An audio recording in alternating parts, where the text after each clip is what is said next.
कि पूजा तथा साधना में क्या अंतर है। यानी हिंदू धर्म से जुड़े भाई बहन कह रहे हैं कि आप जी एक तरफ तो कहते हो कि गीता बोलने वाले इस काल ब्रह्म की भक्ति से भी मोक्ष नहीं है, फिर ब्रह्मा विष्णु महेश की भक्ति से भी मोक्ष नहीं है, क्योंकि आपने गीता अध्याय 7 श्लोक नंबर 12 से 15, गीता अध्याय 7 श्लोक नंबर 20 और 23 दिखा दिया है।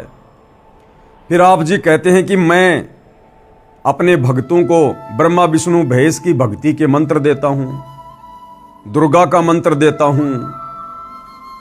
ये बात हमारे समझ में नहीं आई। आप संत रामपाल जी एक तरफ तो कहते हैं कि ब्रह्मा विष्णु महेश की भक्ति से मोक्ष नहीं है, इस ब्रह्म की भक्ति से मोक्ष नहीं है, और फिर आप अपने भक्तों को इनकी भक्ति के मंत्र भी देते हैं। तो ये दोनों बातें कैसे? तो इसके लिए गुरुदेव भगवान हमें समझा रहे हैं कि भाई साधना और पूजा, इन दोनों में रात दिन का अंतर है।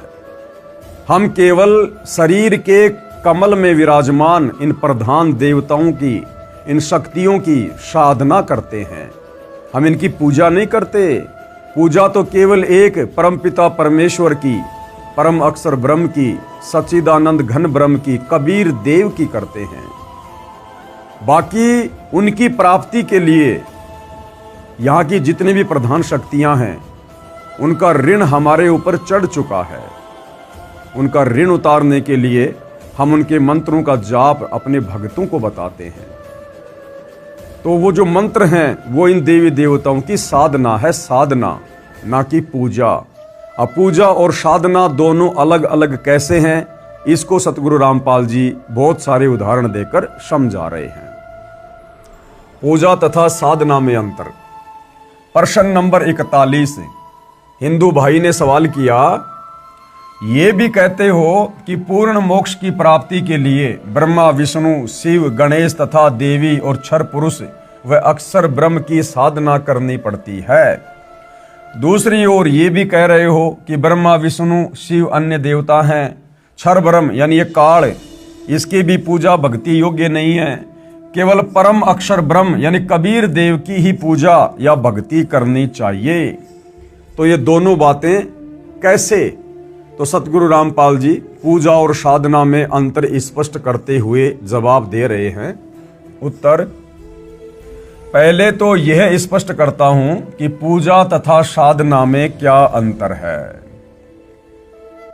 प्राप्य वस्तु की चाह पूजा कही जाती है, यानी जिस वस्तु की हमें चाहत है वह पूजा कही जाती है, तथा उसको प्राप्त करने के प्रयत्न को साधना कहते हैं।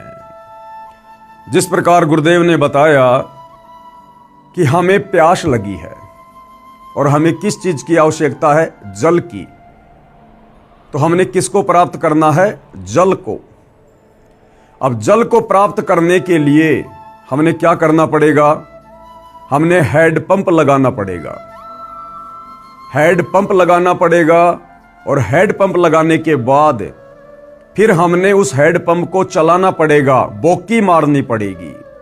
उसके बाद हमें वो इच्छित वस्तु जल प्राप्त होगी।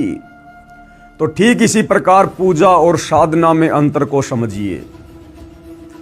जिस वस्तु को हमने प्राप्त करना है उसकी हमने पूजा करनी है, लेकिन उसको प्राप्त करने के लिए हमने जिन जिन वस्तुओं की आवश्यकता पड़ेगी, जैसे हेडपंप की, बोकी लगाने की, तो वो साधना है।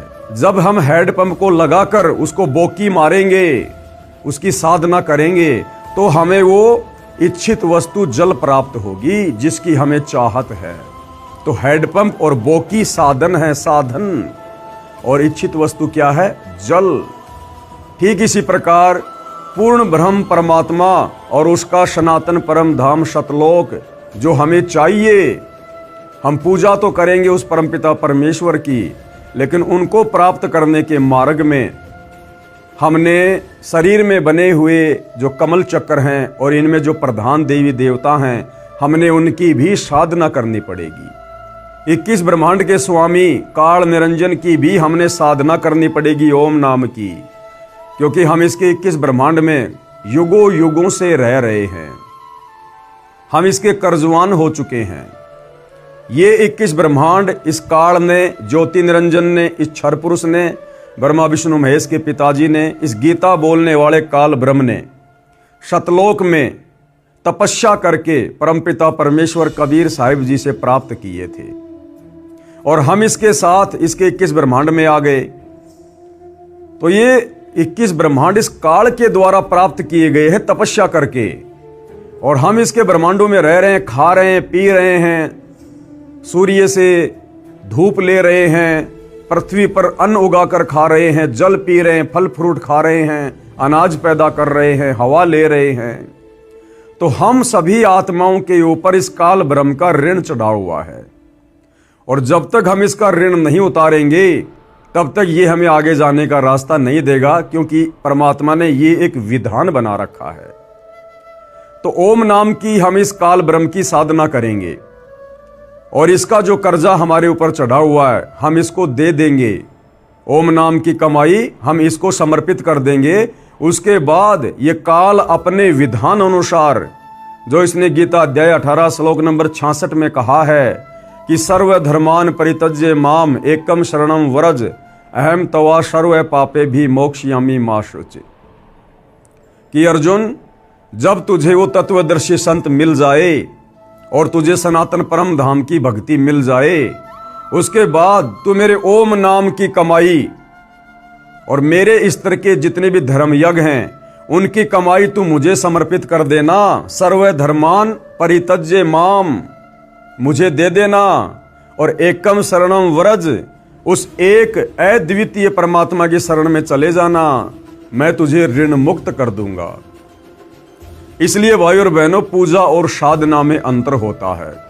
तो चाहे इस ब्रह्म के ओम नाम का जाप हो, चाहे ब्रह्मा विष्णु महेश का जाप हो, चाहे दुर्गा जी का जाप हो, चाहे गणेश जी का जाप हो, जो सतगुरु रामपाल जी हमें नाम दीक्षा के समय देते हैं, हम केवल इन प्रधान देवी देवताओं की साधना कर रहे हैं, साधना, ना कि इनकी पूजा।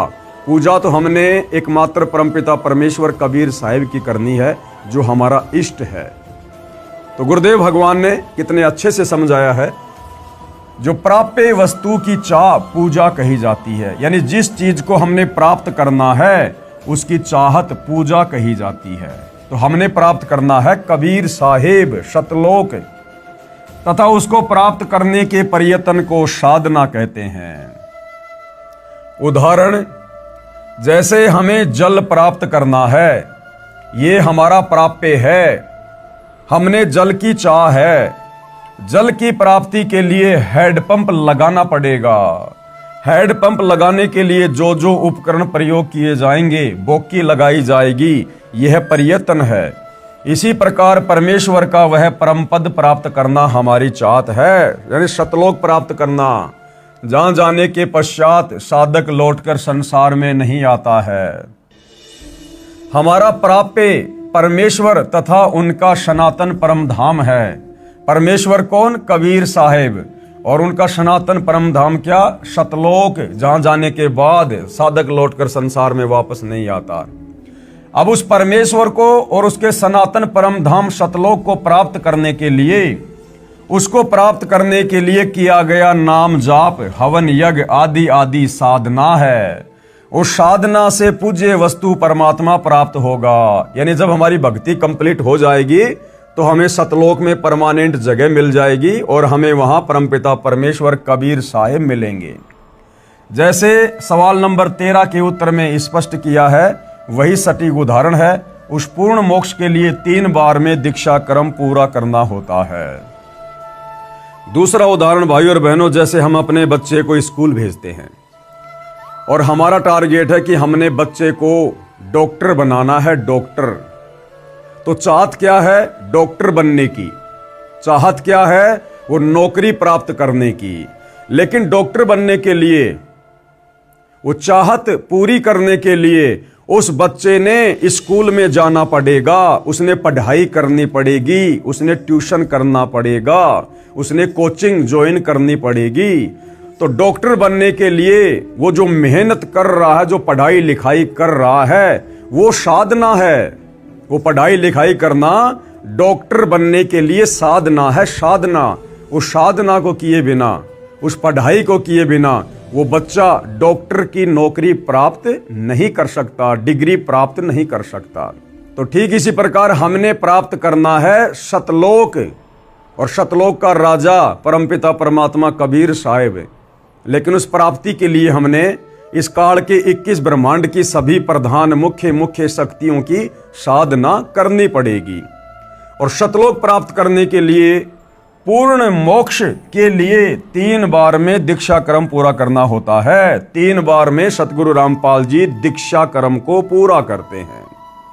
और 3 बार में कौन कौन सी दीक्षा दी जाती है, किस प्रकार से दी जाती है, उसका विवरण सतगुरु रामपाल जी बता रहे हैं कि किन किन शक्तियों के मंत्र सतगुरु रामपाल जी 3 बार की दीक्षा में अपने अनुयायियों को देते हैं। सबसे पहला जो मंत्र है उसको कहते हैं प्रथम नाम दीक्षा। ब्रह्मा, विष्णु, शिव, गणेश और देवी के मंत्रों की साधना दी जाती है। यानी सतगुरु रामपाल जी अपने प्रत्येक भगत को, जब वो सतगुरु रामपाल जी के तत्व ज्ञान युक्त सत्संगों को सुनकर उनसे नाम उपदेश लेने की इच्छा करता है, तो सबसे पहले प्रथम नाम दीक्षा के अंतर्गत उस भगत को, उस साधक को, यहाँ की जो प्रधान शक्तियाँ हैं जो हमारे शरीर में बने इन कमल चक्रों में विराजमान है, श्री ब्रह्मा जी, श्री विष्णु जी, श्री शिव जी, श्री गणेश जी तथा देवी दुर्गा जी, इनके मंत्रों की साधना दी जाती है। हम सब इनके मंत्रों का जाप करते हैं।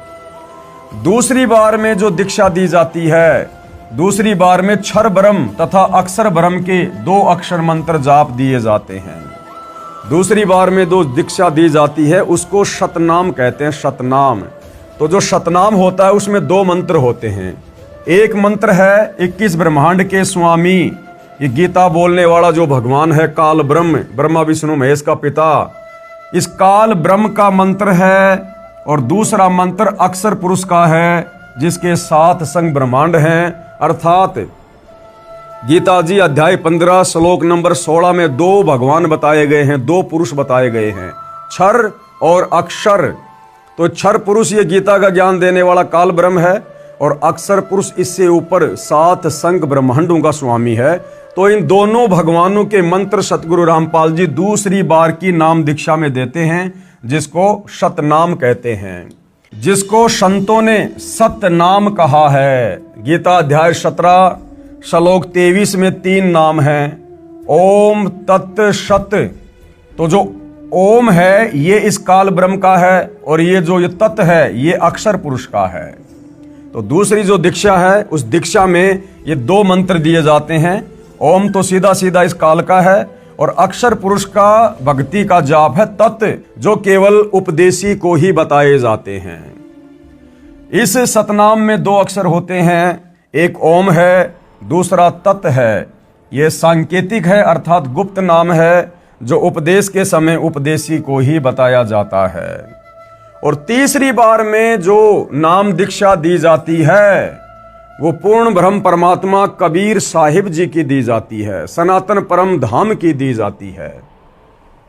तीसरी बार में सारनाम की दीक्षा दी जाती है, जिस मंत्र को गीता अध्याय 17 श्लोक 23 में सत कहा है।